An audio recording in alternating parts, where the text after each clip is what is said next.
Hey, I'm Dom. I'm Jeff. We're making a game. We're making a game. We're making this game where you shoot stuff and paint lines, but we'll take the line painting away eventually. Um, Eventually, that might not be a priority because it's cool. it's really cool, and especially as we add more stuff, I want it more and more. So Yeah, yeah, maybe not. I want to make a game where this is a mechanic now too. So save it for game 3 or 4. But I love right, it. right. Cool. So what we were doing last time is that. Sorry, my kitten is attacking a wall. It's interesting. It's it's great. It can only It's help the stream. it's great. So this gray blob here, as opposed to the brown blobs, is a wall, and we're not supposed to be able to drive through it. But as you can see, this tank is fully uh, made of ectoplasm, maybe, or the wall is made of Yeah. ectoplasm. Too easy to drive through. So Dominic, Yeah. what would you say to blowing up the is our tile size is 16 by 16? Yep. What if we blew it up to 32? Oh, I love it. Is that as easy as tweaking this value right here? If it is, I'd be totally shocked. Hey. I mean, Whoops. that's not bad. That's not bad at all.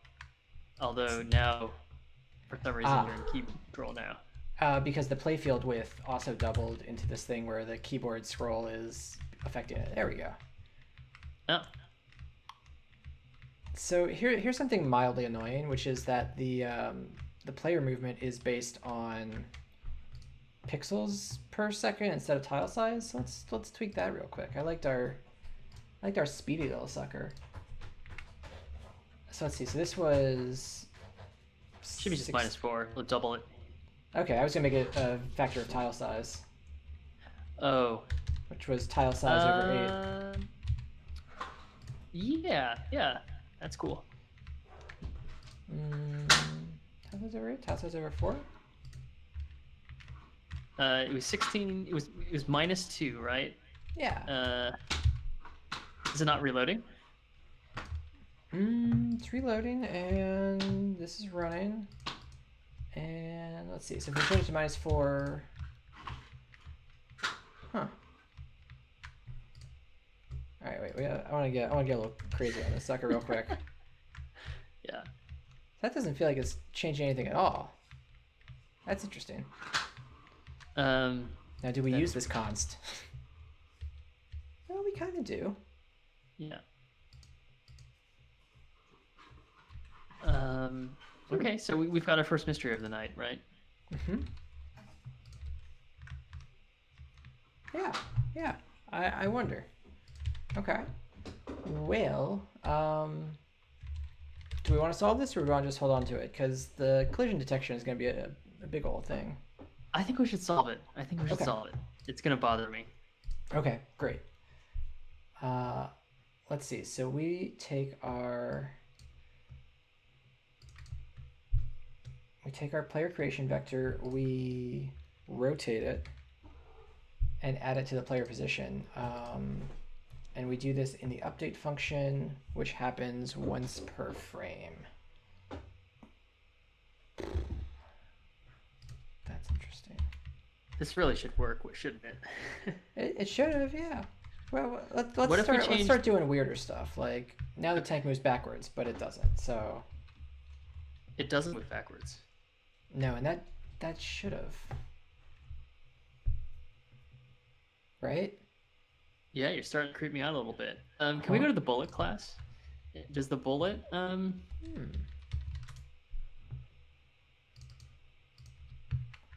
because we changed the bullet speed last time successfully, right? Yeah. Okay, so let's maybe I'm maybe starting to be down with the assumption that my server isn't reloading. So I'm gonna turn it off and on again just to be sure. Okay. Building. Wow, you're doing a lot It of it building. it it did look like when you saved. Hey. Oh, there we go. Yeah.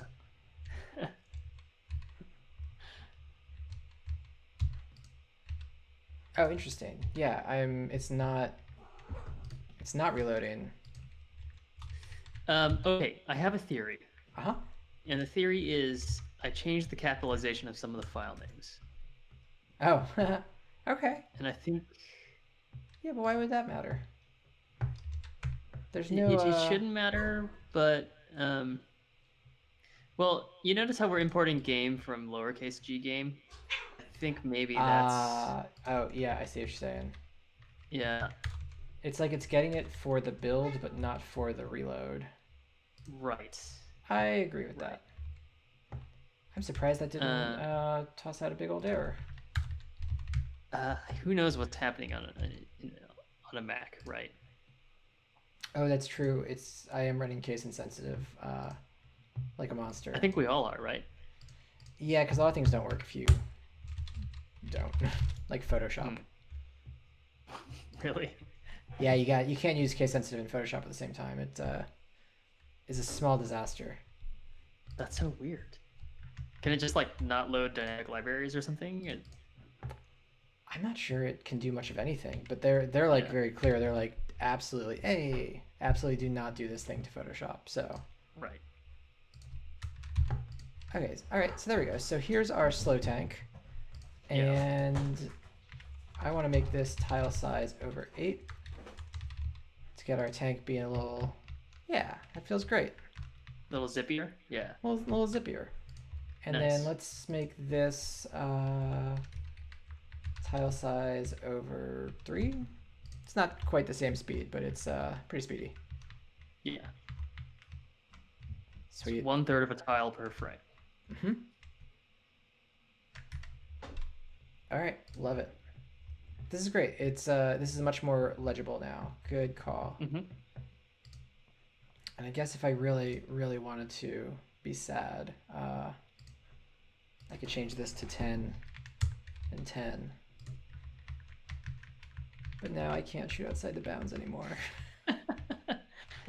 Just because the canvas isn't that big, the I viewport isn't know. that big. It's heartbreaking. Yeah. So we're going to keep it. Okay, great. Let's collide some things. Okay. So we had a lot of options where we ended this last time. What are your thoughts on going forward with this? Do we want to think of it as rectangle rectangle collisions or like rectangle line collisions? Um, I think my preference right now is to pick off where we left off with breakout Okay. and treat it as rectangle rectangle, Hmm.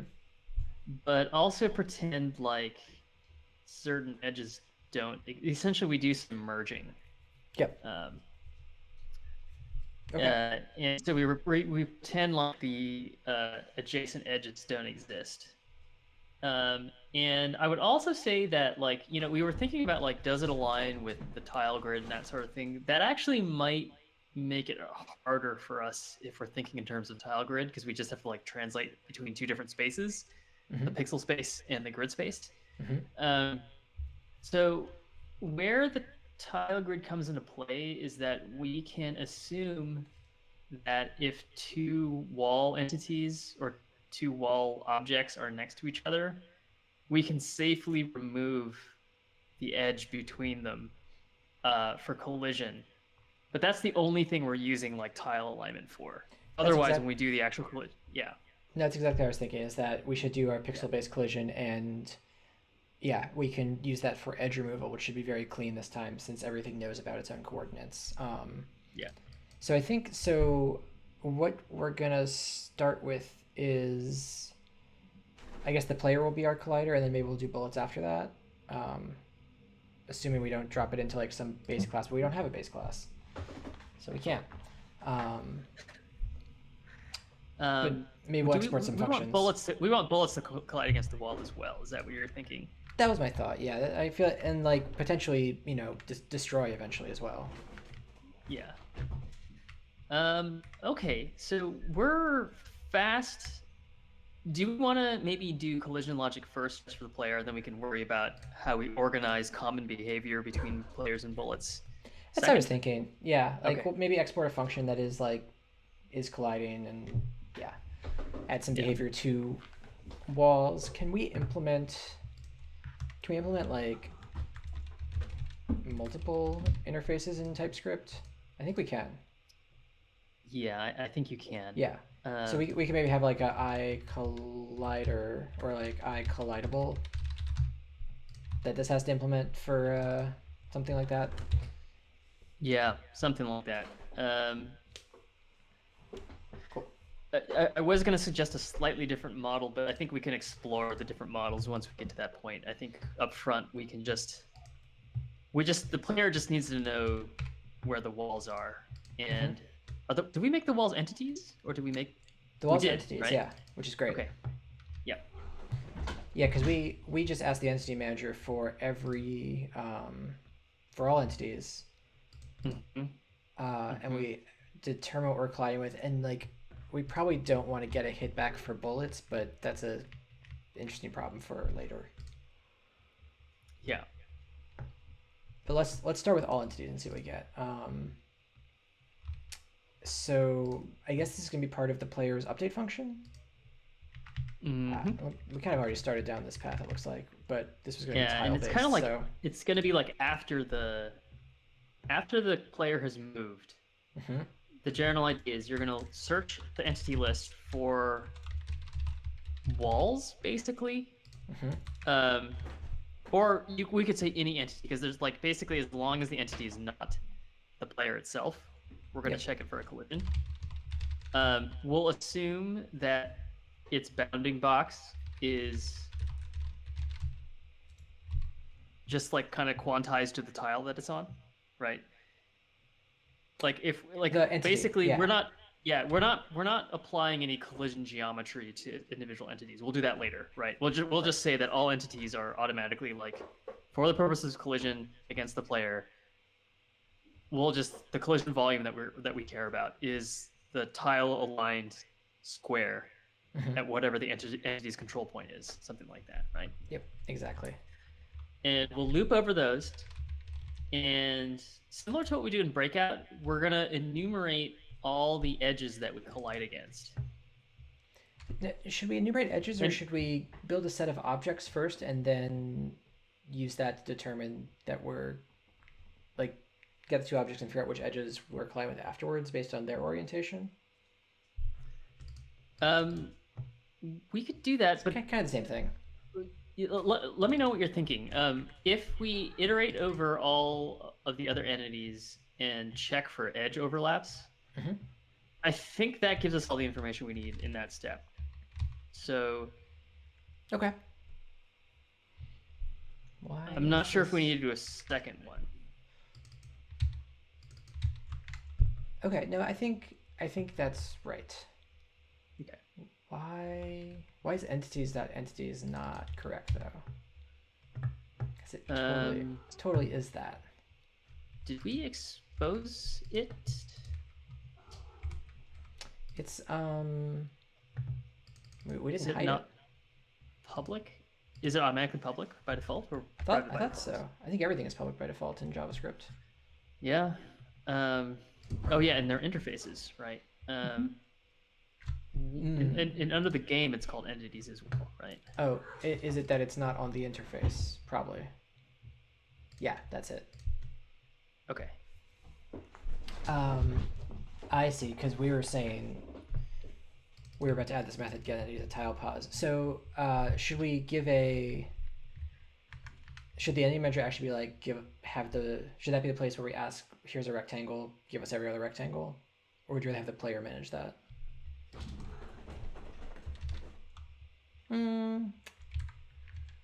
I think player. I think I'm just gonna I think expose player. this. Yeah. I think player.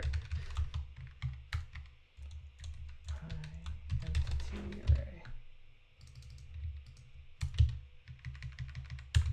array. It's actually a map, right? Oh, it is. Yep. Is it not? Yeah. That sucker. Thank you. The other thing we could do is make a callback iterator. Like the entity manager could have like an each entity function that we pass a callback into. Oh yeah. Next, because that Yep. that would read nicer than this for sure. Yep.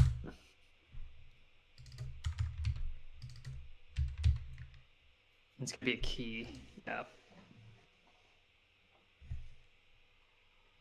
Well, there's no for each on objects, right? It's on array. Object.keys. So we need a for loop. Oh, yeah. For k in, right? Does that work in Java? Come on, man. Really? Do we get that in JavaScript? Yes, we do. I'm so happy. And it's really ID, right? That's the entity ID, I think. Yep.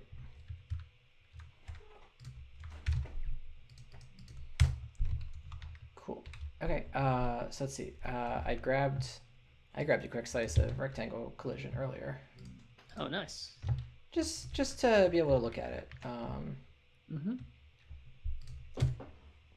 So let's see. So we've got our player box is. Do we have a rect for this? We don't. We never really defined that. Yeah, we can make a method that does that. It's really just control point and then like half a tile in each direction, right around the control point, assuming that it's a box. Because we're doing rectangle to rectangle, right? Yeah, we're gonna do yeah. And is that an axis line bounding box? Yeah, and we can represent this in one of two ways. We could do northwest corner, southeast corner in coordinates, or we could do, northeast corner or northwest corner width and height. But I would maybe do the two corners, right? So min x, min y, max x, max y, and you can even do them as vec2s if you want to be fancy. Oh, yeah. We've got it. We're using vec2s for everything else, so might as well. Yeah. Vec2 dot from values. From yeah. Or you can do vec2 dot add, whichever. No, I like from values because really you get. Oops.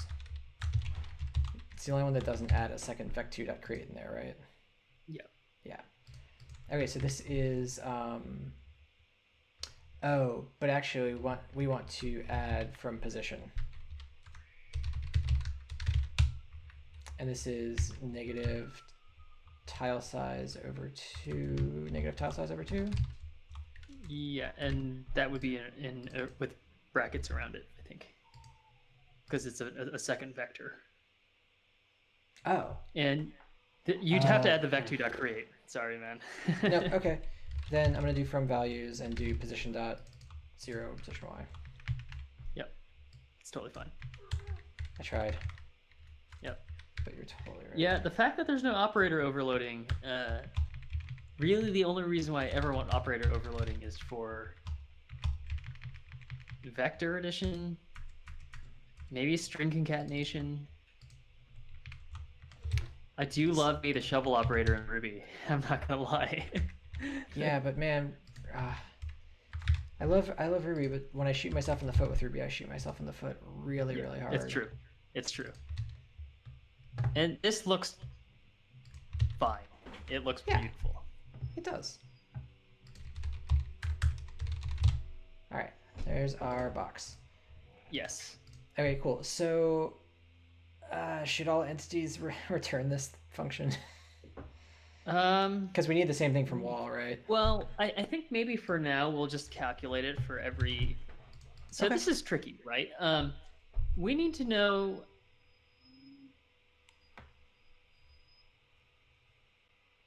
We basically need to know the list of edges that we should be colliding against and what their normals are.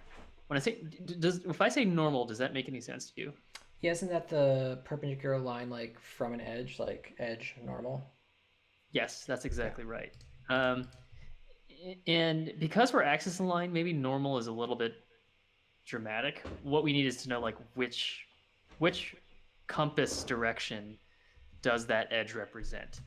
And the reason why that matters is you shouldn't be able to collide against an eastern edge of something from its west side. Like if you're colliding against the right side of a wall, that shouldn't count if you're moving right. Does that make sense? Hmm. Um, so what I think we're actually trying to get is not axis aligned bounding boxes, but we're trying to get a list of edges Mm-hmm. plus the directions that they're facing, basically. And then we do a bunch of tests against our AABB, and if we detect an edge overlap with our AABB that's facing the right direction, and that's based on the motion of the player, then we will clip the player back away from the wall. Does that make sense? Yes. Oh, and that's good because yeah, our direction is actually just like a straight up vector. We'll actually be able to point the direction it's going. Okay. Mm-hmm. Okay. So given that, well, let's at least get the entity. Let xt equals.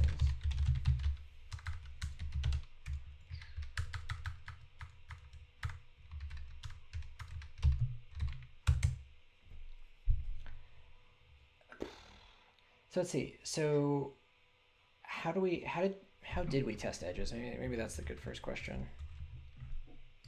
If let's say we had an edge, is that what you're saying? Yeah. We had an overlap function. Mm-hmm. But I think what we're really just trying to do is to determine whether a line segment happens to be inside of a box. Yep. Right.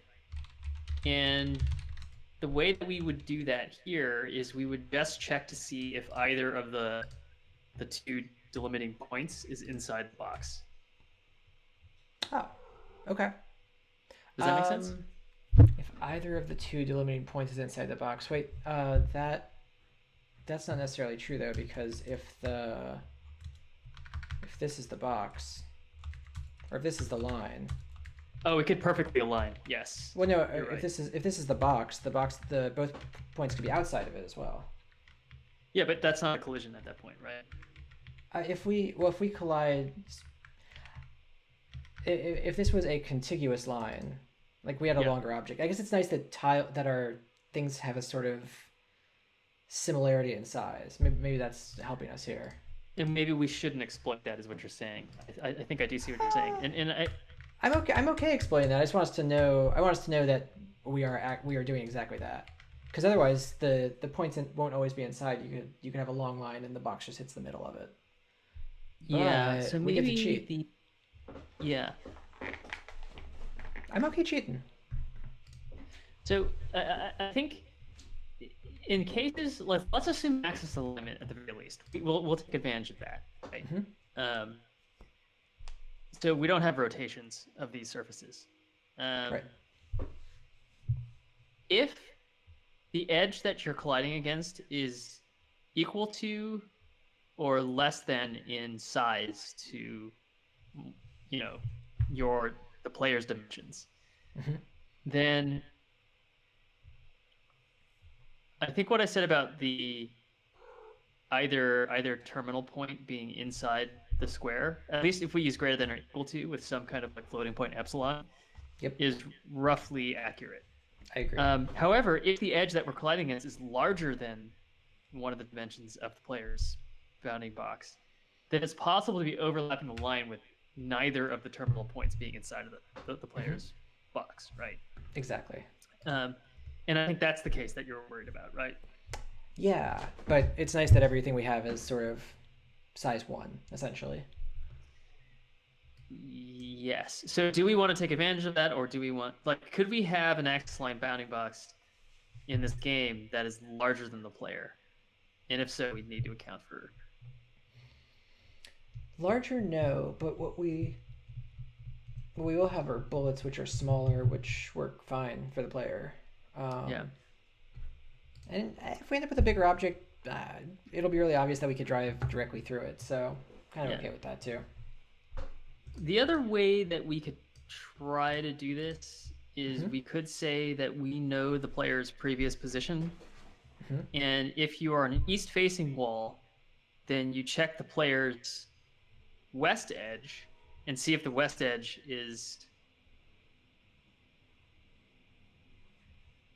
was to the right of the thing that we're colliding against, and now to the left of it. Like, was it previously outside and now it's on the inside? And then also overlapping on the y-axis. I think that's basic. Right. I think that's kind of what we did in Breakout. Yeah. What is that? Is that basically this? Like, have you intersected at all? And then the directionality is really just some flavor on top of that for us to decide what to do, right? It is the reason why lines 85 through 89 don't directly apply to what we're doing is we're trying to omit edges that are adjacent to each other, Right. or Yeah. that are, and so you could produce an overlap. Well, maybe if there's an overlap at all. Like if we overlap, if the player is here, Yeah. I expect it to hit 1 and 2 boxes. Yep. And then I expect this to give us 2 objects back with collisions. Mm-hmm. And then we either can determine the edges in this block or after the fact based on the objects that we have. And I guess is the player's X origin to the left or right, and is the Y origin above or below the object to help us determine basically which side and which edges we're trying to sort out. Yeah, and the only reason why we're trying to remove adjacent edges is that if you're moving kind of like diagonally into the wall, we don't want you to stop on the y-axis. Like, Right. We don't want to, yeah. And that's what could happen if we just sort of naively. Mm-hmm. But another way we could do this was we could just say, give me all the, like, maybe this is what you're getting at before. Give me all the objects that we were colliding against. Mm-hmm. Hell, even give me all the edges that you're colliding against. Just give them to me. Yep. But then I'm going to actually check to see which one of those I should eliminate because they're adjacent edges. Yeah, and the elimination I think is easier, assuming that we can ask the objects, are you next to this other object, based on their grid coordinates. Right. So there's still a problem with lines 85 and 89, which is that I don't think it tells us which edge we overlapped. It just tells us that we overlapped. Right. Correct. Yeah. But getting the edge from that, I think, is maybe fairly easy. Yep, I agree. Let's do it. Okay. Yeah, I like at least that this is. It'd be nice to start getting a list of objects that we've hit, and then let's see. Const collided. Is that? Oh, and then we need to get into this width and height stuff. Blah. Well, actually, everything width and height we know to be tile size. Everything height we know to be tile size. It's nice and easy. Rect X is player box 0 0. And rect 1Y is player box 0 1 because that's its origin. So then really we just need the entity.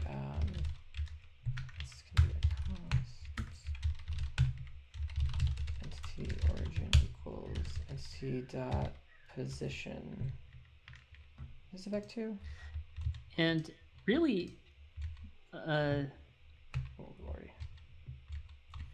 Yep, sorry. No problem. And in line 84, player box 0 0 plus tile size is really player box 1 0. Correct. Right. And then get rid of the plus tile size. Oh wait. Well, yeah, because we already added the tile size in. Yes, that's correct. Player box 1 right. 0. And then that's player box 1 1 on line 86. and we get rid of the adding of the tile size, I think. I like that a lot. Oh, I forgot this one as well. Thank you. Yeah, that's nice. Let's see, vec2 dot, oops, from values, position 0. Yeah, we're basically just copying the AABB code here, and we can obviously factor this out. Yeah. Yeah, exactly. Oops. T. And position 1 minus tile size over 2. Give this some formatting because I wish Prettier was running here. There we go. And let's see, so rect2.x is entity dot, oh no, entity origin 0, and rect2y is entity origin 1. And if this is true, collided dot push, let's see. Cool.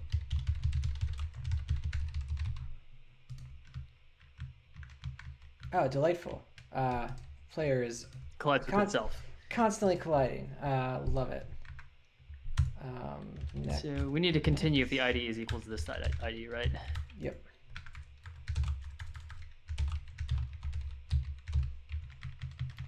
Whew. God, what language am I writing? Continue.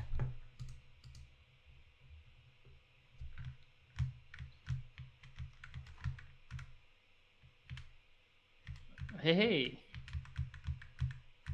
Yep. Cool. That seems real. Nice. Yeah. It's so strange to me that console.log is actually the thing that like slows JavaScript down. Like this operation is actually no big deal. Right, it can write to canvas, but it can't write to console.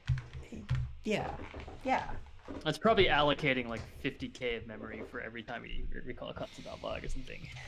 Oh god, remember that thing with like how many strings you use in Ruby to like make a single active record query? It's like in the megabytes. I love it. Oh yeah. Bless I those. thought you were gonna mention Dan Liu's tweet about like how many allocations are made when you type a single character into like a Chrome awesome bar. Oh god, I don't want to know. I think it's like 20,000 or something crazy. What? Yeah. Oh, that's wild. Okay.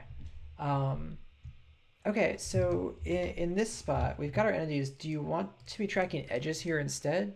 Or would you like to do that sort of afterwards? Because we can get the edge right here.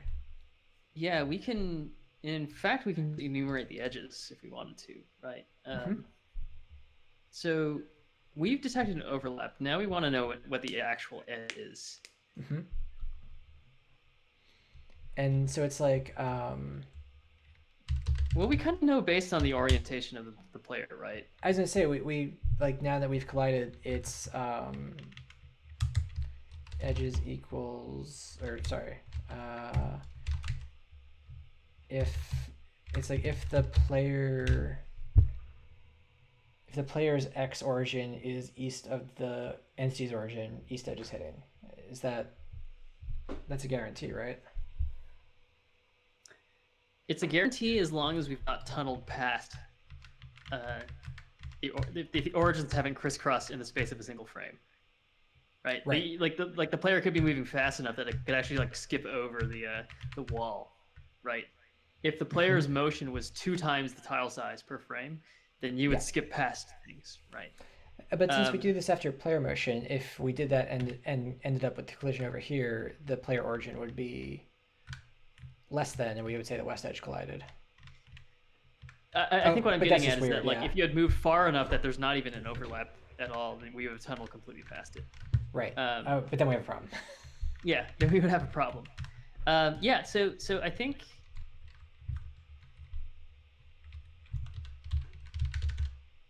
Oops. I think we might want to know where the player was the previous frame. Okay. That's easy. Yeah. Ah, so you want to get, I see, you want to get like the direction we're moving and pick edges that way. That makes a lot of sense. I think so, and maybe want to make it independent of the orientation of the player, just because. Yeah, just previous position and new just 'cause- position. Yeah. Uh-huh. Let's see, we need to copy vec2 dot.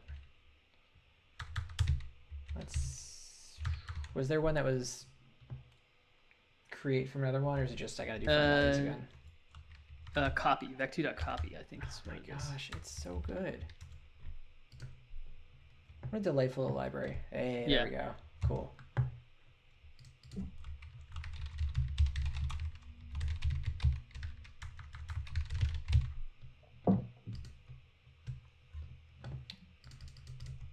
Okay, great. So, in this case, we're gonna see. Do we make a vector between the 2 points, or make a line between the 2 points? Oh, we could do that too. What I was thinking is we basically, against the thing that we just collided against, we go edge by edge. So we take the wall and we say, let's look at the north edge. Was the previous south, was like, we have an AABB for the previous position as well. And we say, so maybe we want an AABB function that where we give it a center point and a half dimension, and then it just creates it. And that way, because like we want an AABB for the previous position as well. And so what I was gonna say is like it's overlapping this frame. So we're gonna go edge by edge. If my previous, so the first thing we're gonna do is we're gonna look at the east edge of the wall. If the west edge of the player was previously, its X position was previously greater than the east edge of the wall's X position and is now less than, then we know we've collided on the east edge. And then we do similar logic on each of the edges of the wall. Does that make sense? Yep. So it's going to look a little bit tedious, or yeah, you've got it perfectly. Yeah. No, but we got to do it. Yep. Okay, and while we're doing this, let's do export const direction, north, south, east, and west, and by this I meant enum direction? Enum. Yeah, that's exactly what I meant. Yeah, I love it. Just to make us happy. Let's grab that out of comment. Oh, you know what? I'm gonna trust that something's gonna import it for me. Yeah, I love enums so much. I would use enums for everything. Didn't do it. Yeah, enums are great. Yeah. Cool. Have you used a language where enums can have values? I believe that is called a tagged enum.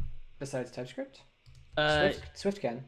What I mean is like not only values but different types per enum variant. So like north could have an int, and south could have 2 bools, and west could have I'm fairly sure Swift does that. Okay, Swift enums can have like methods on them somehow. It's very weird. Yeah. No, Rust is the same way, and it's freaking awesome because it makes it so that you can do state machines where each state has different things that it cares about, right? You could say that in state 1 you care about an XY position, in state 2 maybe you care about a string, and in state 3 you care about something else. And it's a really nice way of like modeling workflows. Yeah, it's rad. Oh, interesting. Yeah. Wow, I like that. Cool. Okay, so we're gonna say if let's see, if previous position. So let's see, we want y is less than entity origin y. Oops. And when we say north, are we talking about that? We're talking about the north of the wall or north of the player? I was gonna say the north edge of the wall. Okay. Yes. Great. Yeah. And this dot position. Really, I just need player box. It's greater than. Oops. Let's see origin. direction 1. Then collided.push direction.north. Can I make a slight suggestion on the tweak? Absolutely. So we're saying previous position 1, but what we really care about is the previous south edge of the player, right? So it's probably you're right. previous position plus tile size divided by 2. Thank you. Yeah. And maybe if we feel like this is going to get a little bit fussy with all the addition and stuff, we could create a previous AABB, right? We could in fact, we could do that as well. Yeah. I just did that. Previous .AABB. Perfect. Because then what we want is previous box 1 1. Yes. Okay. And then we wouldn't be adding tile size divided by 2 anymore because that should contain it. Oh yes. Yes. And this was also the south edge, not the north edge of the player. Yes. And then is entity? Do we have an AABB for the entity that we're colliding against yet? No, we can make one. Okay, let's do that. Get what's happening. I love it. Oh. So let's see. I'm only gonna do that if we collide. You know what? Why not just make it here? Okay. Because then we can stop adding tile size as well. Oh, beautiful. And we don't need energy origin because we're just gonna take energy. Oh, this is gonna clean up so much stuff. It's gonna yeah. This .AABB. So this is entity box. So right. It is the 1 0. Yes. The maximum X position. Yeah. Yeah. And this is the minimum, and this is 1. Oops. And this is 0 1. Okay, sorry. Yeah. I wanted to keep those variables the same while I did that. Not at all. No, I'm with you. Okay, so if the southmost y is less than the north y, and now it's greater than the north y, we've hit the north edge. Mm-hmm. Okay, let's go hit a north edge real quick. Yeah.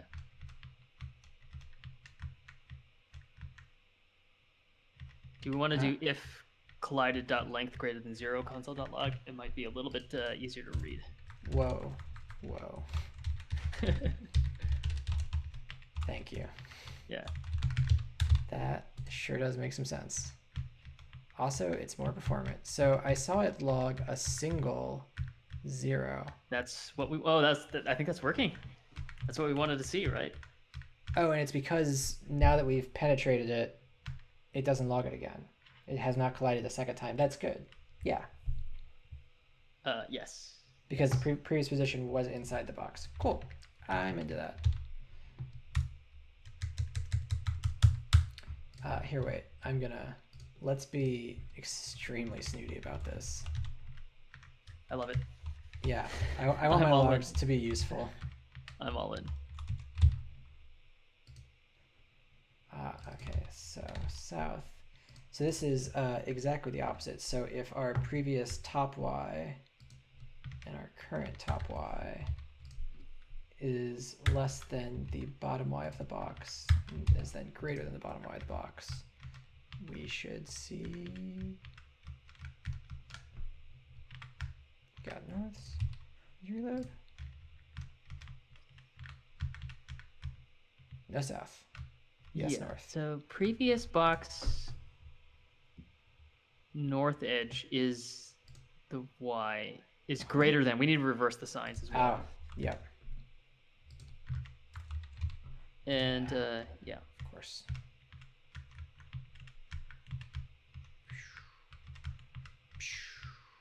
All right. Well, dude, we're programming games. That's colliding. I don't know why, but this feels a little more. This feels a little more solid than the breakout one. I'm very happy about this. Right. We did a lot of like overlap stuff. Maybe there's too much abstraction, and being able to Yeah. see all the math here is quite nice, right? I think we maybe relied on this top part and yeah, something a little more abstract. You're right. Yeah. Cool. Okay, so let's see. East edge is our origin x. Yeah. And the entity box, if the previous one was greater, what was less, and then it's entity box maximum x. Yeah. Then the new origin x is less than the entity box maximum x. Whoops. I saved Chrome. Didn't want to save Chrome. Hey, hey. Double collision. Nice. So let's see. Can I hit like south and east at the same time? I gotta try really hard for that, but maybe. Okay. We should be able to do it pretty easily, actually. So maybe that's a bug. Okay.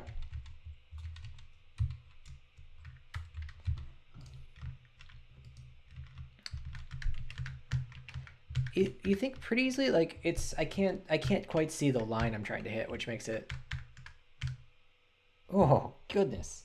Oh, because I just logged it twice. Never mind. Let's do west.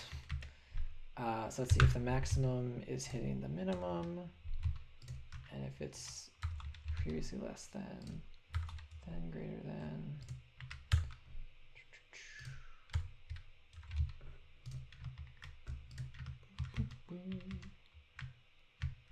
And we got double collision there because we hit two things at the same time, right? Yeah, because we're bouncing into two east edges. Yeah. Oops. Okay. Well, that sure is a I'm thing. trying to draw this out. I'm trying to logic. Absolutely.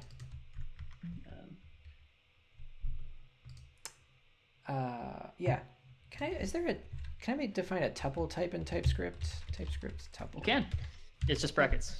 It's just brackets? Oh my god. I love it. 'Cause Brackets. What I want is ID direction, or string direction, I guess. For Yeah, exactly. Yeah. Entity.id. Or maybe what I want is entity direction. Why even bother?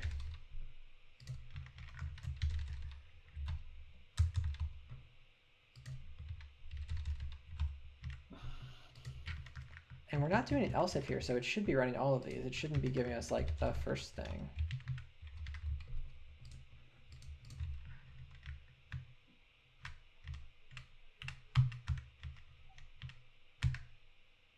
Yeah, I feel like it should be relatively easy for us to get the double collision. Okay. Do you mind if I share screen real quick? Yeah, please.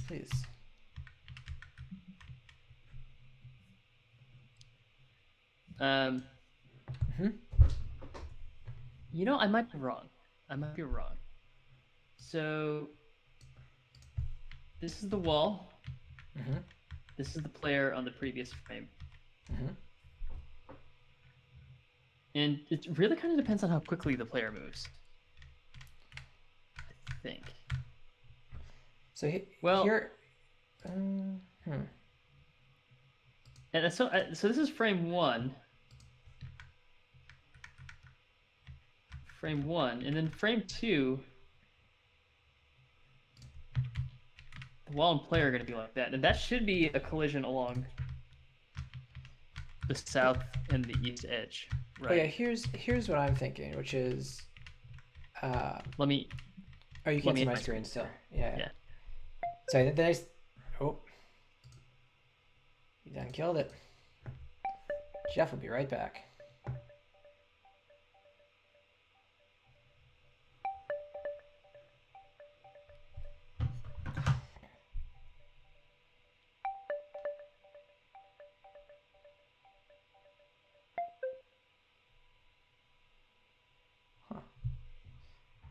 I wonder if Jeff's internet just died. Let's try that again. Hey, Jeff, are you there? Hey. I clicked the wrong button and I ended the whole session. So it goes. Sorry. So it goes. It's okay. Can you see me? I totally can. Okay, cool. I'm just gonna re-grab your tuple window. Oops. I somehow grabbed a cursor. Fascinating. What is OBS enumerating here? Is it just like I asked different windows? every window in the system. Yeah, And the cursor is a window. apparently. Go figure. Yeah. But that's the secret sauce for me being able to have you be resizable in the stream I see. without it being the desktop window. So, I dig but it. what I was gonna say is you had the diagram up, and I tried to test it with exactly this, and that's a single hit. That's wall south, and if I press forward again, I don't get another hit. So east didn't come through, and it should have, right? Yeah, it should have. Yeah. Now, what's funny is that this is going to end up being desirable behavior for us. Because we actually... Do you see what I'm getting at here? We don't actually want it to stop on the x-axis. We want it to stop on the axis that... Like, we want to make it seem as if you stopped, as if we pulled you at like a straight line from your trajectory away from the wall. Right? Yeah, I just had a thought, which is... What if we filled the player rect with like a different color? Because it's actually it's interesting because I'm having trouble seeing sort of what is the box I'm pushing? Because is it rotated around this, or is it really just is it a perfect? We're rotating inside this. Yeah, we're not rotating the collision at all. We're just rotating the rendering. Okay. Yeah, actually, what you're talking about makes total sense. We can draw the borders. You got it that time. With great difficulty. How is it that it doesn't? I guess it doesn't always happen because you were already to the left of the eastern edge of the wall by the time the northern edge of the player collided with the southern edge of the wall. So maybe your logic is fine. It's just really hard to do given the velocity of the. Like if you increase the speed a lot, I bet you could get this. I bet you could get it like every single time. I bet that's right. And yeah, at this point we've hit. But since we were already inside X and we don't want to stop X motion, yeah, it makes sense. I'm digging it.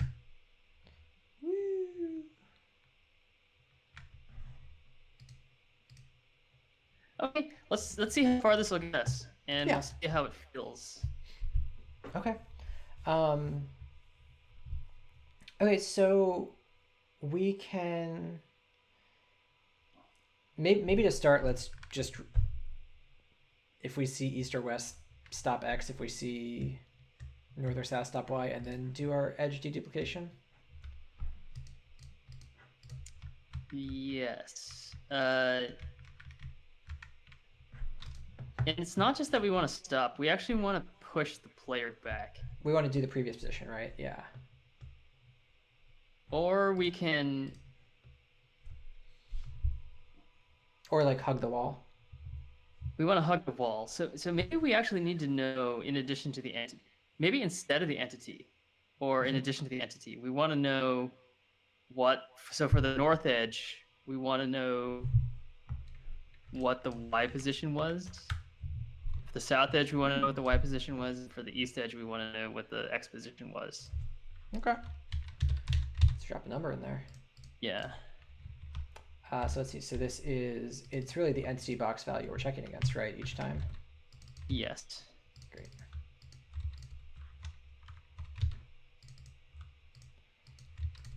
Ooh, man. Thank you, TypeScript. Yeah. Okay, great. So let's see, for each...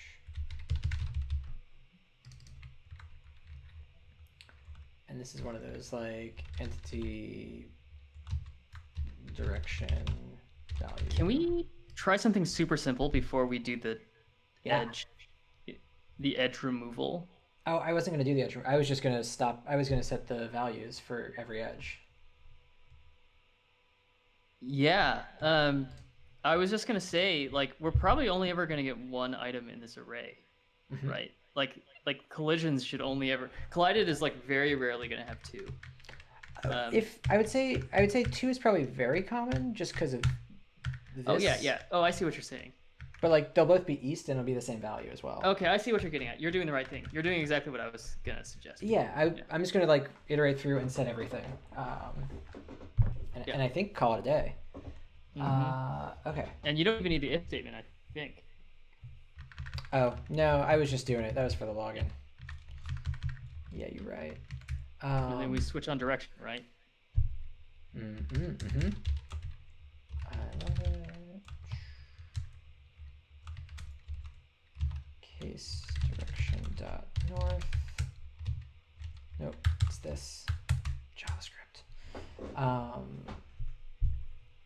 Okay, so if it's north, we want to set our position not to the previous position and not to we want to do this dot position equals vec2 dot add vec2 dot from values this dot position. So we're keeping our x position, and then our y position is value minus tile size over 2. Yeah, and if we actually want to maybe not bind to the tile size, we can take the bottom edge of the axis, the current AABB. So we can do player box 1, 1. But our position is the point in the center, so we have to. Don't we have Yeah, to? but basically what we're gonna say is like, whatever the, I'm only talking about the adjustment on the y-axis. Right. So it's gonna be like, however far we've exceeded the northern edge of the wall, that distance is where you're gonna have to scoot the origin back by. So if we take, the subtraction is going to be player box 1, 1 minus value. I think that's what it is. Oh. Plus this dot position 1. Oh. So it's like that's this dot interesting. position Yeah, 1 yeah. Huh. plus this dot player box 1, 1 minus value. And you could even, like, for clarity, put a parenthesis around player box and value, because like that's Yep. that's like the distance between them, right? Oh, And does that math make sense? Yeah, that's very clever. That does make Okay. sense. Yeah. What is TypeScript angry about? Probably that these are just any. I think this will. Are you doing a destructuring? Are you trying to destruct? Maybe it needs a bracket around them.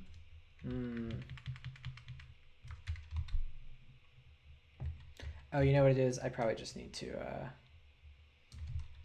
for each collide.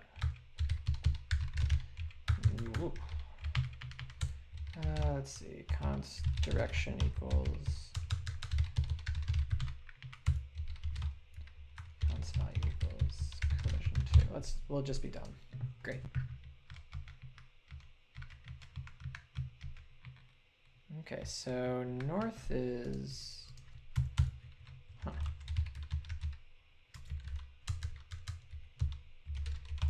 I do want to bring this back.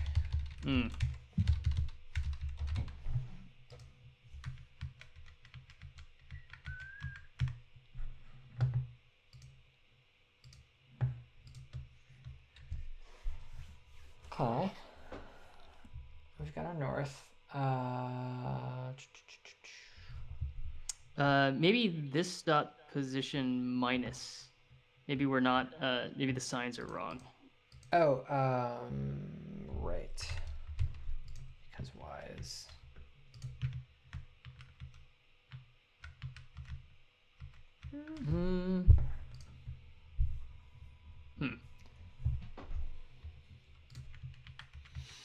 Do we need? Is it maybe that we need to scoot it out by some epsilon as well because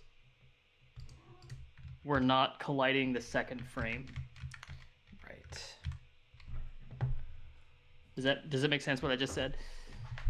Yeah, like we haven't broken the plane essentially.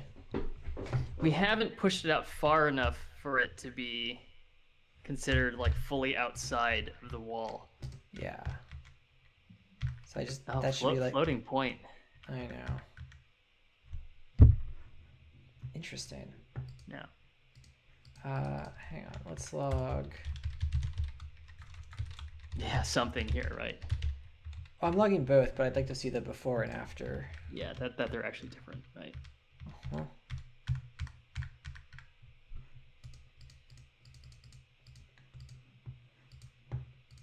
They are infinitesimally different, right? Yeah. But not enough. Well, hang on. Let's do 114 divided by 32 is halfway through our tile. Yeah. Oh, which actually is fine, but it's not even. Because really it should be 32 plus 32 plus 32 plus 16. Oh no, sorry. It needs to get to 112 for it to be outside the box. So maybe the math is wrong. Yeah. Well, let's do. I'd still like to take. What's the value we return? The value we return is 128, and 128 minus 16 is the number we want. So I still want to take value minus tile size over 2. And we might need to scoot this back a pixel too, but come on. Yeah, it needs to be like we need to subtract like some really tiny epsilon, like 1 over 10,000 or something like that. Okay, yeah. See, we got that little bouncing there. Yep, exactly. Because it ends back up and ends up 5 pixels higher. So you're thinking, like really that much, just to bring it outside again? Yep. Brilliant. Yeah. Cool. I'm trying to think. I'm confused why the last math wasn't right though. I thought it was. Yeah, too. that's exactly what I was thinking about as well. And I don't love that we're using tile size over 2 again. Well, at the very least, this is tile size over 2. We could maybe abstract this away, but this is the conversion to the origin of the. Yeah, let me take a look at the math real quick. Yep. Slide the window around. The supposition value minus tile size over 2. Okay, that makes total sense. That is also. I'm gonna just do the algebra on my pad here, and just want to make sure that I can convince myself. Yeah. So the value is equal to the north edge of the wall, right? So it's wall north. I'm not gonna bother sharing screen. I'm just gonna try to convince myself of this. I'm gonna enumerate some of the other cases while I'm doing this, just to. Okay, yeah, go for it. Because yeah, you're not crazy. The thing you said made sense.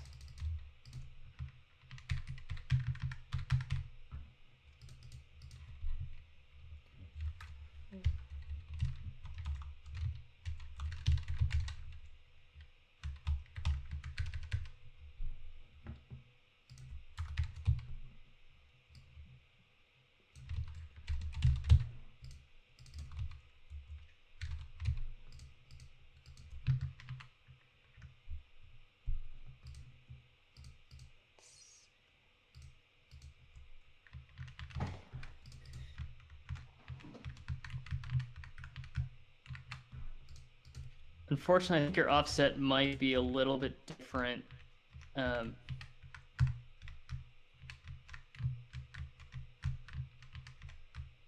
Oh, I see. Never mind. You're changing Yeah. sign. Yeah, Yeah. you got to change sign there instead.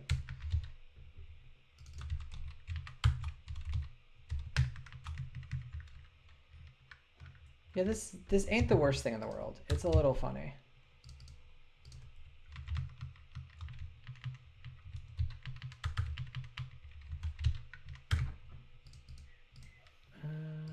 Let's see. I think that's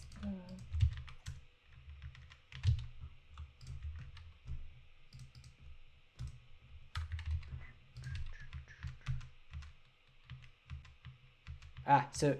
So wait, here we go. Edge deletion. That's it. Yeah, we can. We were basically. Yeah, I see. Yeah. Oh, Yep. I think my westward collision is incorrect. you have Oh, two easts. Yeah. because I didn't write west. Yeah. So that's great. I like this feels really easy because we know what we want to do now. Yeah. Okay. We'll fix the algebra later. Yep. Let's just keep the offset the way it is. Cool. And then if we want to do edge deletion. Mm-hmm. So we do have the entity in here still, which I think is the point. Yes. So yeah, go ahead. well, is it possible for our game for the I mean depends we're relying on some of the tile size being the same size as the player, right? Is it ever possible to collide with like more than 3 objects? I think not. Like we couldn't hit more than 2 on a side and like 3 if we go into a corner. Yeah. And then the only time you ever collide with multiple things is if I mean, it's not even possible with the way that we've written this, but like sometimes if you do like full collision resolution for each individual entity, which we're not doing here, right? Because our loop is above there, then you can kind of like collision resolve the player into another collision, right? And you have to kind of like figure out what to do in those situations. Right. And there it's just like a heuristic kind of thing, just like whatever seems to feel the best. As with everything.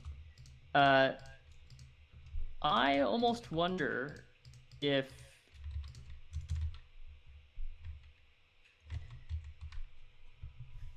the edge detection should actually go in the loop above, and we shouldn't even push the edge into the list if we detect that it's an overlap. But we're gonna detect like south and east simultaneously, and then the next thing we detect will be the second east edge, right? Because we're doing this for one entity. I think. So we wouldn't be able to not push the south. Sorry.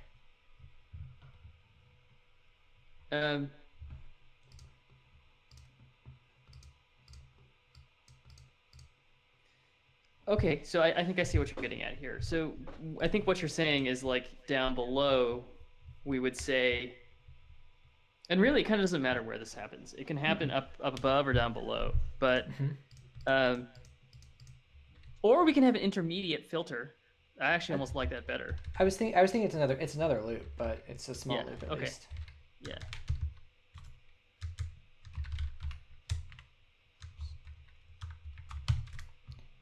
Let's see, this is coalesce edges. And we're going to be removing stuff, right? So maybe we can do collided.filter, like collided equals collided.filter. Yeah, I like that a lot. Time to let collided. Yeah.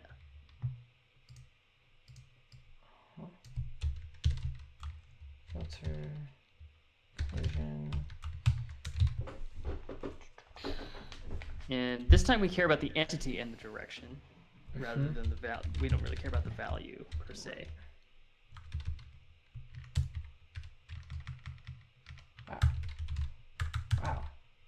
Wow.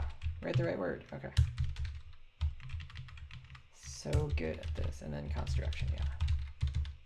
And let's do the dumbest possible thing here. Yep. Which is that we loop over all the other entities, Mm-hmm. Uh, and we check to see, based on the direction that we're talking about, if there's another entity directly adjacent. Does that make sense? yep. And in Yep. fact, we can quantize the entity. We know these walls are on the tile grid, so this is where the tile grid comes into play. We can quantize their positions down to tile positions. So if your position is 8, 8, and this is like a 32 by 32 pixel, then its grid position is 0, 0, right? Right. Do you see what I'm saying? Well, and does the wait? Do walls? I thought walls even know that position. Oh, we didn't give them grid position. Okay. Yeah. But I see that we can do that. Right. So let's just take the position, subtract tile size by half, and divide by 32. Divide by tile size. Right. Yes, or we just divide by 32 and then math.floor. Okay. Yep. That's even easier. Okay, cool. So let's see. So let's get const grid chords, and actually, oh god, there's so much.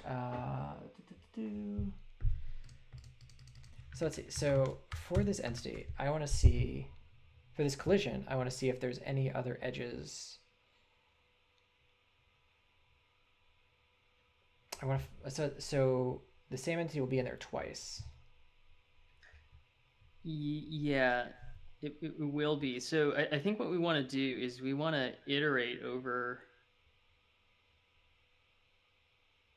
Oh, we can just iterate over the entities that are in the collided list. Maybe a filter is not what we want. Maybe we want to like create a second. We call it filtered collisions, filtered edges, or something like that. Okay. And what are you thinking? You ever collided?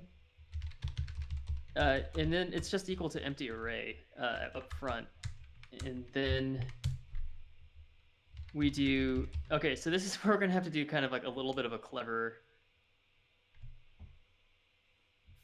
for loop here. Okay. Well, no. I'm sorry. This is wrong. We can't. I think the filter that we had before was correct, because like I was gonna just iterate over the entities that we've collided with, but we can't do that because if you collide with an overlapping edge that should be eliminated, you've only collided with one entity. The other entity that it shares the edge with, you didn't collide with because you're coming in from the wrong direction, right? Yeah. All right. So hear me out here. Let's see about this. Okay. So if I'm a north edge, I'm looking to see if there's another entity. I want to do const neighbor equals collided dot find e, and then e, you know, Yeah. e chords equals my e chords minus 1 up, right? Yeah, but on line 124, collided can't just be the entities that you collided against. It has to be every single entity on the map. This is what I was saying before, where if you no, because we're doing edge elimination, so we're trying to eliminate the south edge between the two neighbors that we're hitting here. It doesn't need to be everything. It just needs to be what's in the list.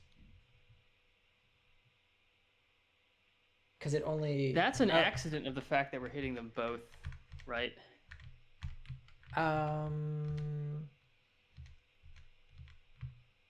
Is that true? Oh, you're saying because we could maybe catch the south edge. Is there a way that I can do this with just hitting one of them? I thought it was because the whole goal is I think you're right. I think you're right. Yeah, because we're trying to get rid of this middle edge when we hit from the top. Yeah. So okay, yeah, this makes sense. So I think what I was getting at before. Sorry, I keep going back and forth. That's okay. But like the fact that we have to do collided.filter and collided.find maybe is fine. It's a little weird, but whatever. It's cool. It's a little weird. But I think it's the right thing. Okay. And really, it's if this is not undefined, return false. We filter ourselves out. Yeah. So let's see. So we need to get our chords, which are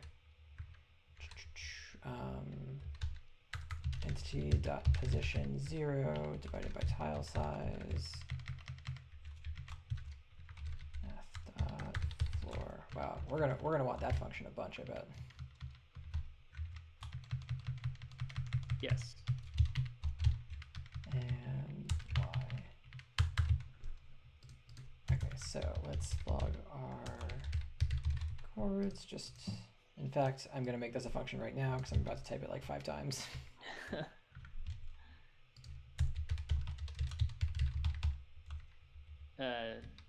Yeah. Tile chords, maybe? Yeah, yep.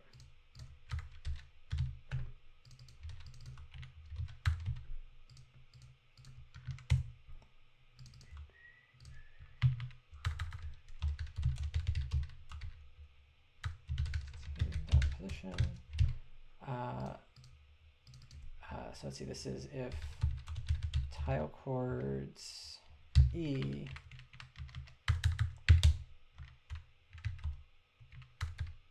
and this is if it equals So collided is not an entity, it is a set of things. So yep, thank you. C dot, oh, it's C0. I look forward to refactoring the heck out of this. Oops. Yeah. I'm gonna call tile chords on that. Yeah. And if this equals chords 0, and we want to see if we have a neighbor above us, so it's chords 1 minus 1.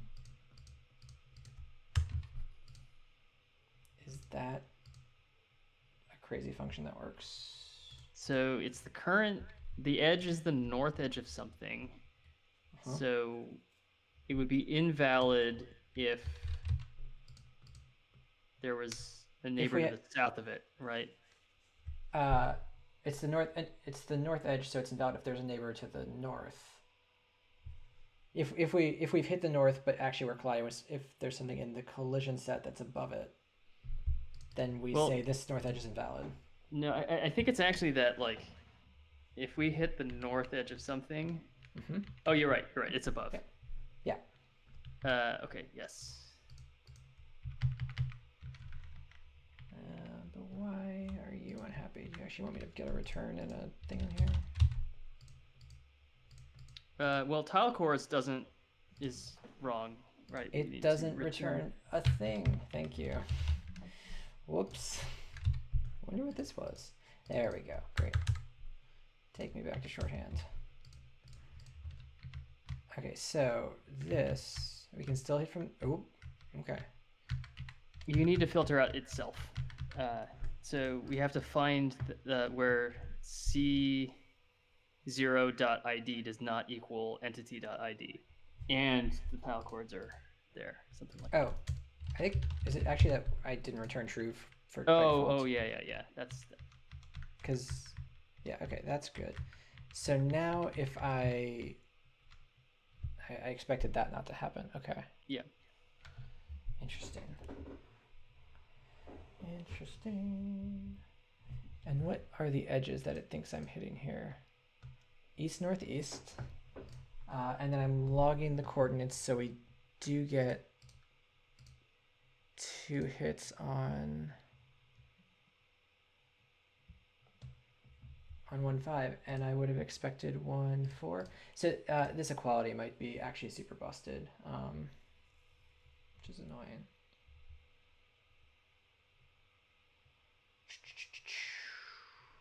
Because I don't know if you can actually. Is this JavaScript true? 1, 2 equals 1, 2. That's false, right? Yeah. And that's false. Dang it. Array dot equals. Well, another thing that we could do is, because we know that we're only comparing the Well, no, this is right. It's right. We just need to actually write the equality, huh? Yeah, that's a little irritating, isn't it? Nah.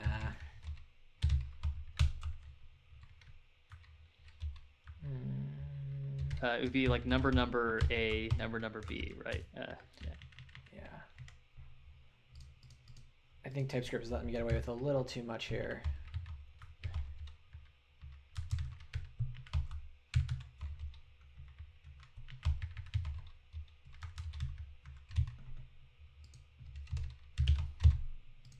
Is that really?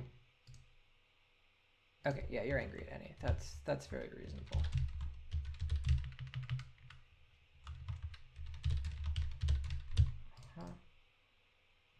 Position is a vec2.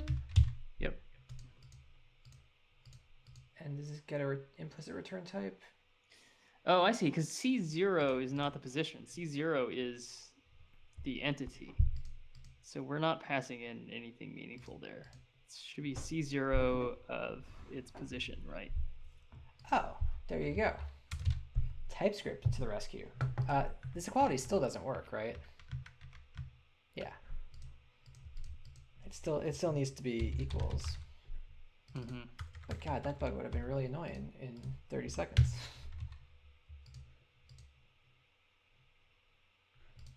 And this needs to be a number. Man, but when the types work, the types sure work. Hey.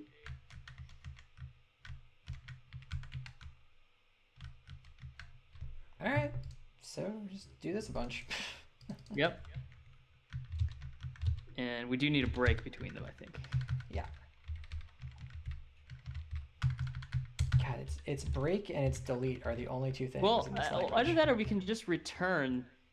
We can return the value of not equals undefined, right? Sorry, that's in the find block. So this is we're still in an if statement here. What I'm saying is we can return the value of the. We can return equals undefined, right? Oh, yeah, cute. Absolutely. And then you don't need a break. You still need to return true down there. Or no, you don't, because the enum will take care of it for you. Like the type safety basically guarantees. Yeah, there we go.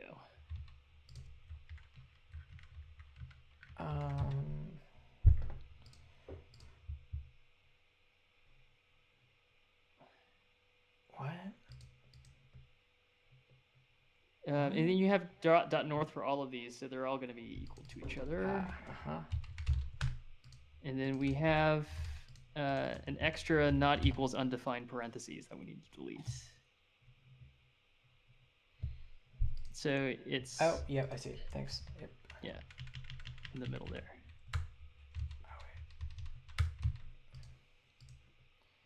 I gotcha. Okay, cool. Let's see.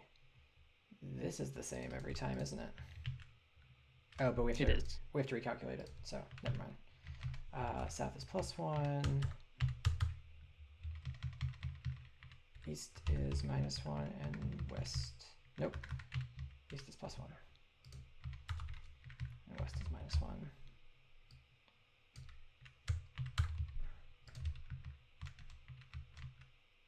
And we don't actually have a good test case for the east and west ones. We only have a test case. Gotta build some new walls. Yeah. Get my console.logs out of here. We have a sweet ass map editor. Isn't it amazing? Yeah. Let's see. I want to. Hey, that actually feels great. Yeah. All right.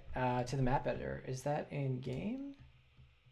Main maybe. Main. Yeah. All right. Make a little cross. Yeah. Or an L or whatever you want. I think I'm gonna do this. Oops.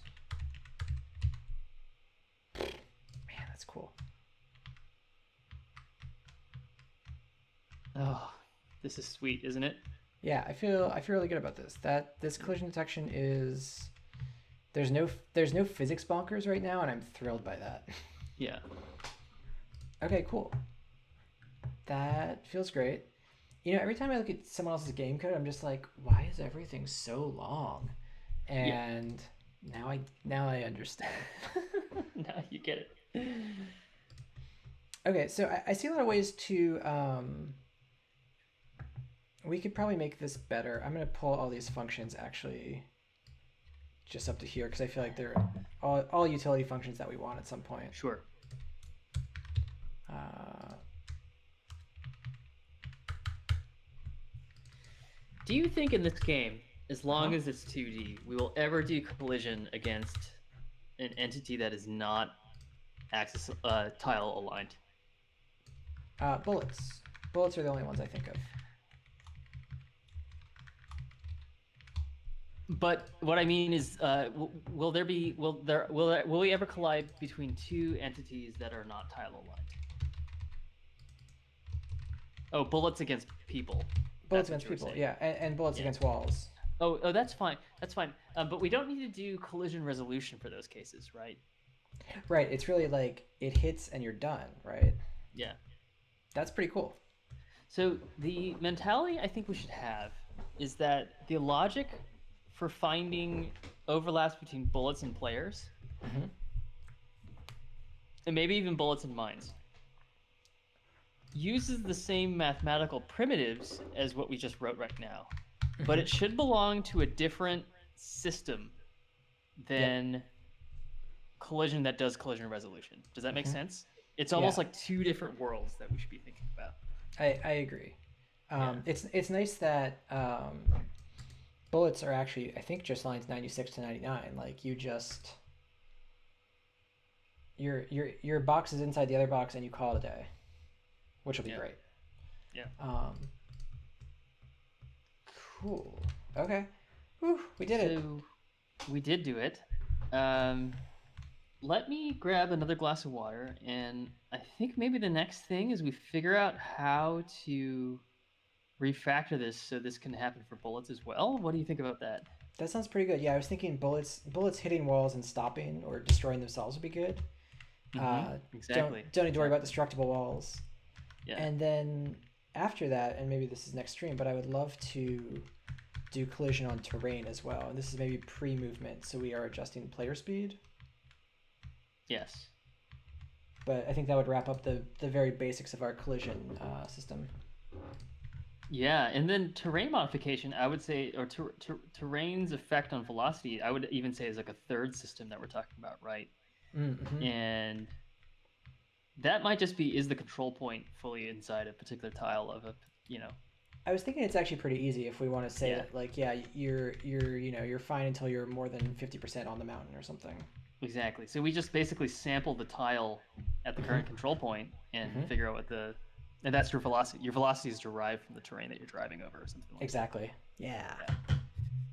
Well, that's awesome. And we could do that too. We could also, I mean, We'll get we're there. gonna keep the art for at least the next two streams, right? I think we can so, also yeah. collide against the boundaries of the playfield as well. And I'm gonna get a glass of water. Be right back. Yeah, sounds good.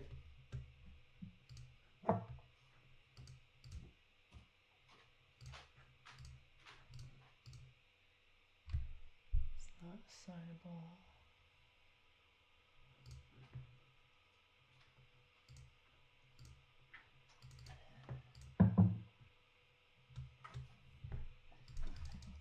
Can I ask you a totally random question about the game control? Yeah. So I played the first mission Okay. where you get to, You get the I gun? believe it's called the control point. Uh-huh. Another term that we're talking about, and then you had to fight one of the armored dudes Okay. Yeah. that takes like 20 shots or whatever to kill. I am still waiting for that game to like click for me. Did it click for you by that point, or does it kind of have a slow build? No. Do you have any powers yet? I don't. Get some powers.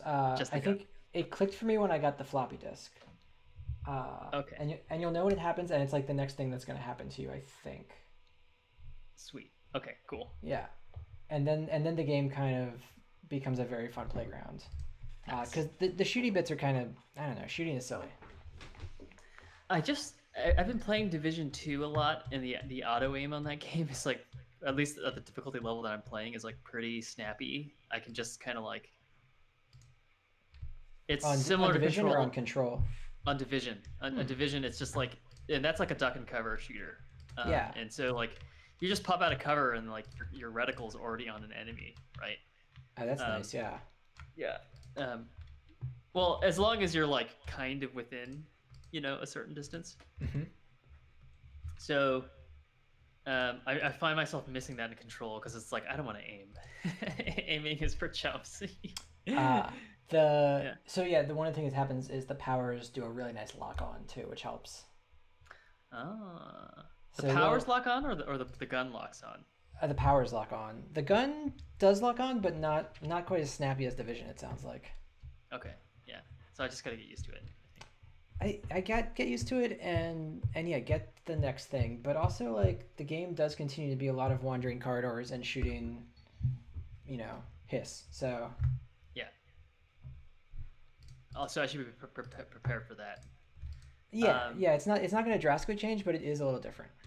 There's Let there's me tell more. you a really silly pet peeve that I've noticed in the first, 15 minutes of playing the game Yeah. is that they have put the camera control on this weird spline that Okay. I've almost never seen other games do, where it kind of speeds up towards like for about as much as you want to rotate the camera, like the rotation actually there's like an actual angular acceleration to it. Oh, interesting. That is again maybe just because Division 2 is just like I think straight linear camera. Hmm. Um, that it's slightly disorienting. Hmm. Anyways, Should I play Division 2, by the way? I think I grabbed it when it was $3 the other day. you got it as $3. That's a great deal. That's what I thought. I was like, you know what? I enjoy Destiny. Like, I'll get this game for $3 whole. Why not? It is not as good as Destiny, but Okay. Destiny's rad. Destiny's really good, right? I'd go back to Destiny too. Yeah, Division is. It has really good gunplay. It has really great, like realistic gun feel. Nice. Duck and cover is a great mechanic, I think. I love cover shooters. They are always very fun. Yeah, and then if you can believe it or not, it feels samier than Destiny did. Destiny's pretty Oh samey. wow. Yeah, Yeah, that's tough. it's tough. Okay. And you also play like a kind of like fascist mercenary in like post-pandemic America. It's a little bit, I don't know. Maybe it's actually rad that way. It's Is like, it a it's very pandemic close game? to home. It is a pandemic game, yeah. I love it. Okay, great. Yeah. Too real. Much too real. You were commissioned by the Tom Clancy president to restore order to America as judge, jury, and Yeah. executioner on the kind of like post-apocalyptic streets of Washington, D.C. But the shooting is pretty cool, man. All right. Yeah. I will install it and give it a shot. I think I did the starting mission. That sounds Yeah. fun. Multiplayer is where it's at, though. Multiplayer is where it's at. That's my trouble with those games. I never have enough of a squad, but I could find one. I've got a clan. You have a clan. How many people in I the have clan? a clan. Well, you can just create a clan in the game. It's called Amazing. it's called Unchen Andalou after the I would say it's about the Buñuel film, but I never saw it. It's really about It's the Frank Pixie song? Black. Yeah, it's Yeah. the Pixie song screaming about yeah. I don't watch that movie. Like the line in that song about slicing up eyeballs is a thing you have to watch in that movie. Yeah, Like I think he bought like he actually went and got like eyeballs from the butcher, right? oh yeah, for whatever that was, it was extremely real and it's Slicing up horrifying. eyeballs. Oh, It's a great song. yeah, amazing song. All right. So refactoring this sucker. Let's do it. All right. These three functions, I want them elsewhere. Commandant TS, baby. All the way. Yeah, they can start there. Or we can Or do I was gonna say like grid.ts or yeah. yeah. I feel like they're of a grid or collision.ts Or maybe. tile.ts, The tile math. Tile math is pretty good.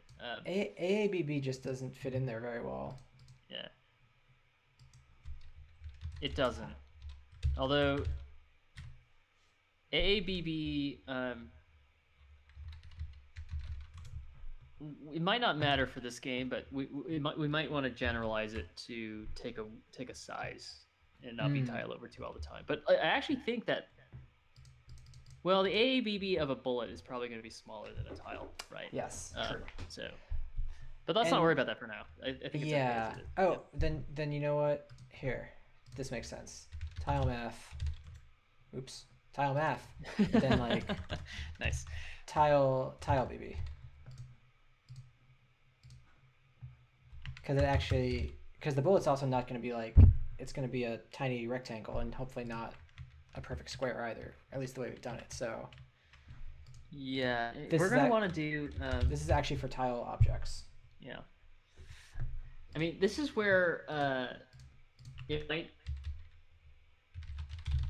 might be simpler for us to treat bullets as small squares up front, and then we can do rotated rectangle collisions and that kind of thing if you want. Okay. I'm still in the tile math, so. Okay. Nope, that's not where the equals goes. That's where the equals goes. So, do people in modern JavaScript just like never write the word function anymore? Is it all just the kind of like lambda assignment? I don't. Maybe I'm a monster? No, I actually like the commitment to consistency. Mm-hmm. It's I know what a function is this. Yeah. What do I need the word function for? Also, I really like that. I think the modern JavaScript approach of making every function like a very explicit closure you can assign and pass around is the thing I like more. And there's no equals function syntax. I don't think. What happens? So sorry, we're in the weeds in JavaScript's esoterica right now, but you know how a function is also a class constructor? Yes. Hey, this and works. then when you have instances of that function, of that constructor, you can call dot constructor and it'll return the name of the function that created it. Correct. Right.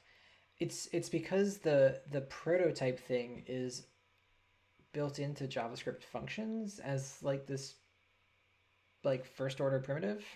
Yeah. And you can instantiate more things from the prototype, and I think that's where all the class stuff falls out of. So how does it know if you do the kind of like lambda const binding that you're doing here? How would it know the constructor name is? Oh, well, that's a good question. You see what I'm saying? Yeah. So if you do like new equals, and you do new, and then you do x equals. Like that? Yeah. Like what is that? Yeah. Oh, we can just pass a bunch of junk in there. Yeah. Or we can create another function that doesn't take any arguments. I'm just curious to know.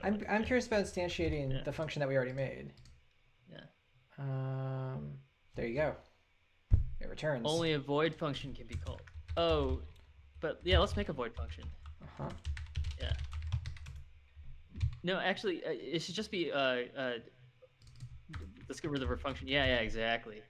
I made this hard to type. There we go. Okay. New ASDF.constructor. What is? Yeah, exactly. What is it? What does that print to? Is this even? That I'm not sure exists, but it also is not raising an error. Okay, wait, hang on. I got to import tile math into something now. Let's get that to run. Let's see, tile box, tile chords, and what's the third thing equals? Oh, hang on. If we want this code to ever run again, we gotta do a little work. Oh no, Lord, stop. Stop. We could also do what I'm trying to achieve in the JavaScript console itself. Oh, hush. That makes a lot more sense. It's all right. Oh, well, there you go. It returns the function ASDF. Oops. Why did it know? What happened? Let's go back to telemath. Sorry, this is killing me. What if we said const foobar equals ASDF? Sorry, equals ASDF. So straight up assignment, and now let's do const y equals new foobar. And what is the constructor then? Okay. You see what I'm getting at here? Yeah. How does it know? That's still ASDF. So basically, the very first time that you bind a function to a variable name, it modifies the object.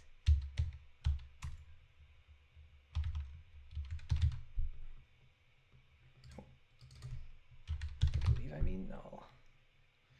Oh god, and I actually erased the first constructor too. Neat. And also, it still works after I destroy the constructor, so I have a lot of Do you see why I'm upset about this? Oh, it's horrible. Like, yeah. line 15 modified the thing on the right-hand side.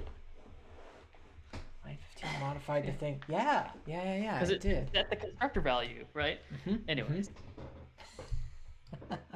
This whole thing is just ridiculous. Prototypal languages. I mean, like, what are prototypal languages is such a strange thing to even encounter. Yeah. I've never met this anywhere else. Okay. Well, I'm glad I scratched that itch. It was Yeah. very productive for a game. Yeah, me too. That was great. I learned something. I learned that JavaScript is still very bonkers. See, because that would have been fine if it was function ASDF parentheses, right? Because that, like, you're creating the object called ASDF. It's a function and it knows its own name. I'm okay with functions knowing its own name. Remember that is this even JavaScript syntax, or is this ES6 being routed into something that's like a very strange? Oh. It's like const x equals function x or something, right? Like, is this what JavaScript's doing in the background? Well, we don't have to use ES6 syntax. We can just do const x equals function with no variable name, right? That's the same thing, theoretically. That's true.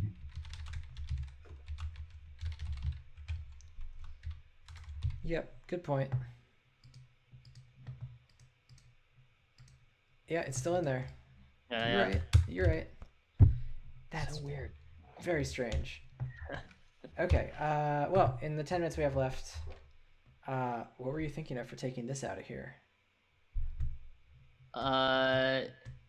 Okay. I guess really all of this just depends on having this dot position available to it, and everything else is parameterized for an entity, essentially. Yeah. So it's really just a question of composition over versus inheritance. Do you want to make this another thing that it basically, are we going to stick this into a function in the entity class, or are we going to wrap this in its own object and stick one of those objects on each of the bullet and the player? Yep. That's a good question. Yeah. I kind of... This depends so heavily on the entity manager. Yeah. That my inkling is to say that entities takes an object and returns the collisions, or maybe returns the edge set. Right. And then the entity manager handles the collision, is what you're saying. Yeah, the entity manager gives you back an edge set, and then it's your job to handle the edge set. Yeah. because I don't think Entity Manager can manage this stuff. Yeah. So we've got like 10 minutes left, plus or minus. Mm-hmm. We're probably not going to finish the refactor now. Can I give you a kind of like quick inverse code review of what I did in the other, like the wireframe demo? Yeah. Just so you get a flavor of what it could potentially look like. Because like, I think the sort of simple way that we could do this, well, quote unquote simple, is that we could just stick this in the base class and be done with it. And it would be fine, but it'd be kind of weird because not every entity is going to do the collision, and we'll have a flag. Well, we should make a base class then. We don't have one. Oh, we don't have a base class. Yeah. No. So that's another problem, right?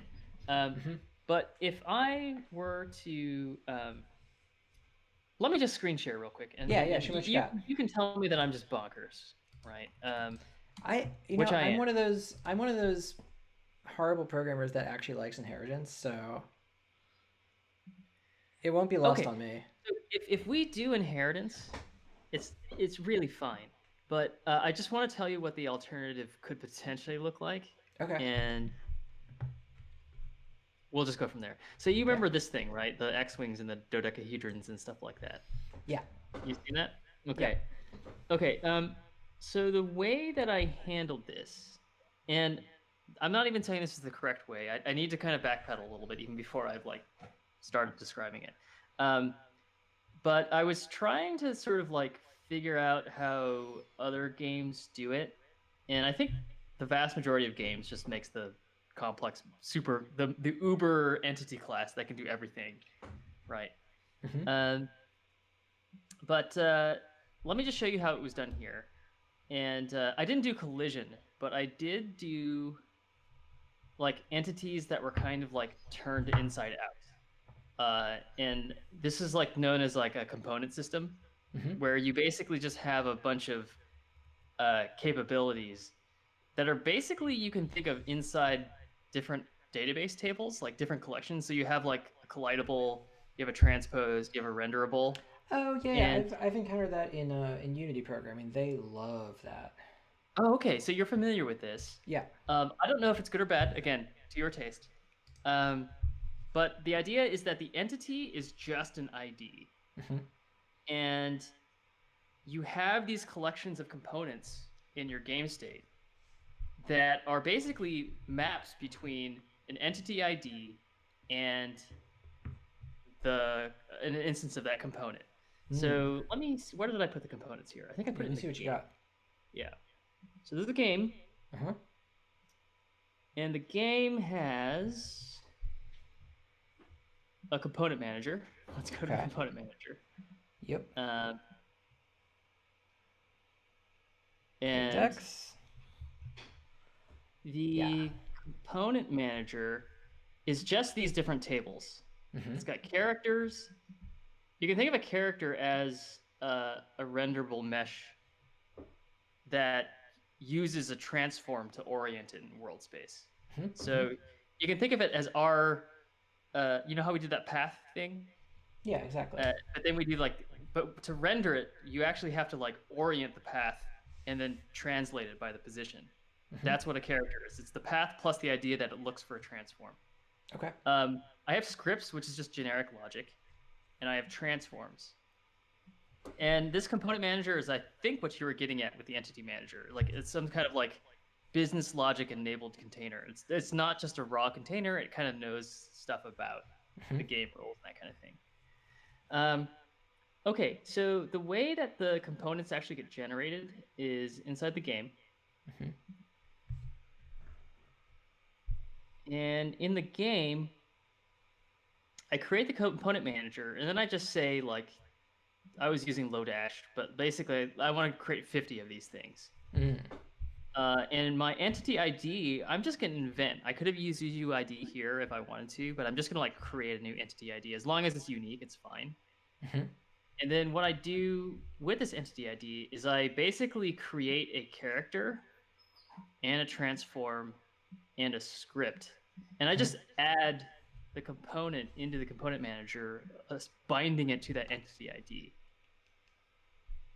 And The actually interesting secret sauce is how do you get the components on the same entity to talk to each other, Mm-hmm. right? Because you might want to like you might have like cross dependencies, and the way that works is you just make each component aware of the game, Hmm. and maybe the script system is probably the thing that is the most interesting here. Um, yeah, so uh, Neat. the system is what drives the components. Basically, I actually don't know how necessary the script system is. Like, if we actually cover the script system, it's probably pretty unexciting. Um, all the script system does is it takes the game. This is totally unnecessary. We could have just copied and pasted this into the game. I don't know Mm-hmm. why I created this. It's basically just this, right? And what it does is it says for each script component, we're gonna run this function. Mm-hmm. Uh, and it's going to take the entity ID, it's going to take the script component, and you're just going to tell the script, hey, do something. I'm actually telling you your ID. So even like the components don't even know their own IDs unless you copy it into unless you actually like do it. But the system is telling you what the ID is, and it's also passing in a reference to the game. So what that means Wow. is this component now can like look into the game and do stuff Hmm. in the exact same way that our game, YOLO RTS, I think there's a pointer to the game inside each Mm-hmm. entity, right? So it's Yep. the same sort of thing. And then I'm passing in a time delta because that's just how it works. And this one is try to make it frame rate independent. And then there are a bunch of different scripts. And a script is just a JavaScript function. So I had one script that was camera control, and you can see we borrowed some of the key mapping stuff from there. But you can see this is the update function that gets run every frame. We pass in the Neat. game. And then what it does is it says, I want to find the transform that corresponds to this entity ID. So again, this is like a database model, kind of like I'm looking up the transform data. And a transform here, what I mean by that is in 3D space, you have an XYZ position plus an orientation. That's the transform. And also maybe a scale as well. If you happen to do scaling or something like that. And then what it does is it says, okay, I'm going to read all the keyboard data and just modify the transform based on that, right? Interesting. And then when we want to render, I have character components. That's just pure data here. Let's go to the renderer.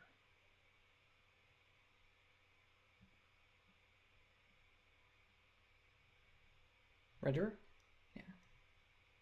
It's trying to decide whether this knows about. I don't think the renderer knows about components. The renderer is lower level. You just pass meshes into the renderer. So I think the game knows about characters.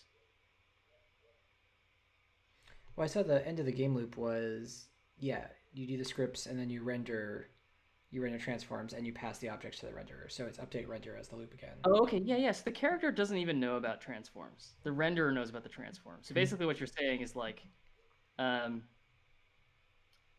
for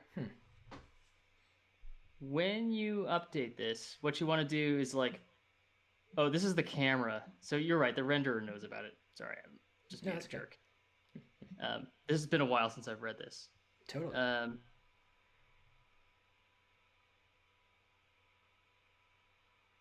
So we've got a renderable. Oh, you know what it is?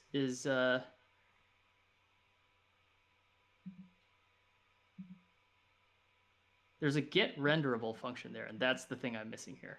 I don't know. This might be heavily over abstracted. It feels this. I like the composition of like collidable, movable, as like behaviors you attach, and it basically sounds like scripts. So yeah. Right. So what I did here, right? Okay, so the system again. This didn't need to be in its own class. I think that's the complexity here.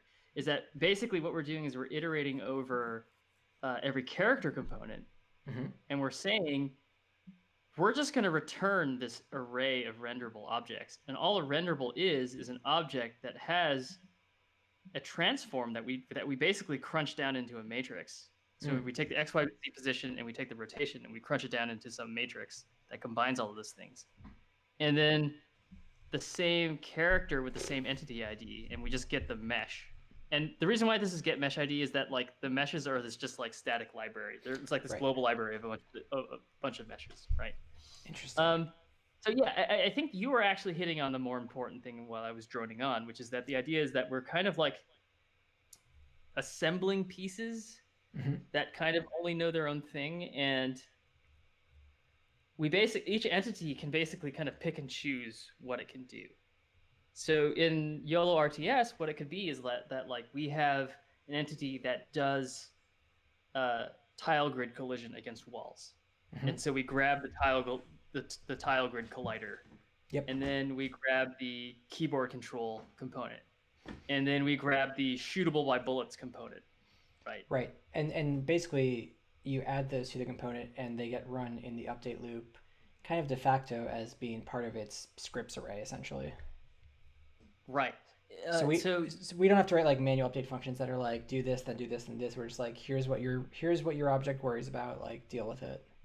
Yeah, and you could do it a couple different ways. Oftentimes, like the way that like the sort of monolithic entity model is that you iterate over every entity, and each entity processes all of its various like stuff that it's trying to do in one line. So it does collision against the tiles, it does collision against the bullets, it does its state update, keyboard input handling.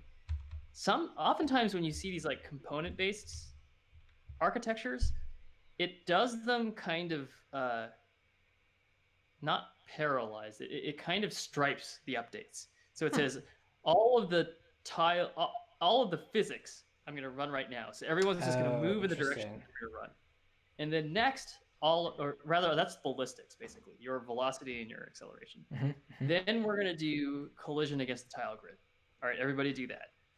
All right, now we're going to do collision against bullets. Everybody do that. Right. And so it's similar to your idea of an entity manager that has almost awareness of the different kinds of objects it has.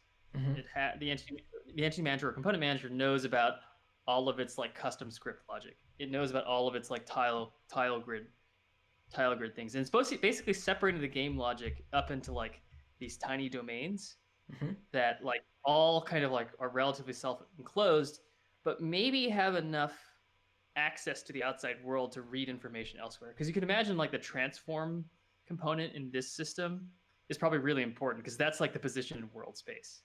And maybe a lot of other component systems need to be able to read that to figure out what it is, something like that. Yeah.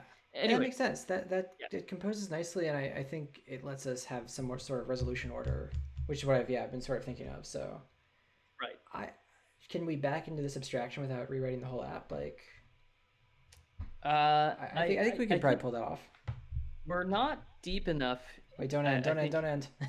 Oh, yes, sorry. This is the problem. Is this icon here really doesn't do justice to what it actually does. I don't think we're deep enough in a hole right now. We only have 2 entities, maybe 3. We have a wall. Yep. Yeah. So what this will allow us to do is like have like a lot of our pairwise interactions can be modeled really nicely. So we can have a wall collider component, and then we can have a wall component, so that those 2 different types of components know about each other. But then we wouldn't put wall collider on a mine, right? A mine doesn't need to collide against walls, and so it wouldn't matter. Yeah. Yeah, but it would have like a player collider where it's looking for the control point, and so would like the ground basically. So that Yeah.